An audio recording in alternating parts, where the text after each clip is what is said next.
म्हणून नाव देण्यात आलं आहे असा आरोप ईडीनं केला आहे। नॅशनल हेराल्ड भ्रष्टाचार आणि मनी लॉन्ड्रिंग प्रकरणात राहुल गांधी आणि इतरांविरुद्ध नव्यानं FIR दाखल करण्यात आला असला तरी हे प्रकरण मोदी सरकार सत्तेवर येण्यापूर्वी घडलं आहे हे जनतेला समजणं आवश्यक आहे असं भाजपा खासदार रविशंकर प्रसाद यांनी आज सांगितलं। ते नवी दिल्लीत पत्रकार परिषदेत बोलत होते। याबाबत काँग्रेस पक्षानं तीव्र प्रतिक्रिया दिली आहे। या प्रकरणी काँग्रेसला उगाचच अडकवण्याचा प्रयत्न भाजपा करत आहे अशी टीका काँग्रेस करत आहे। मात्र यापूर्वी या प्रकरणी याचिका दाखल झाली तेव्हा त्यांनी खटला रद्द करण्यासाठी न्यायालयाचा दरवाजा ठोठावला, मात्र दिल्ली उच्च न्यायालयानं त्यांना दाद दिली नाही।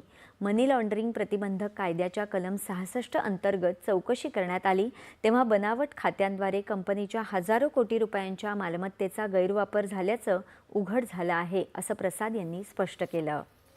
आणि यानंतरच्या बातम्या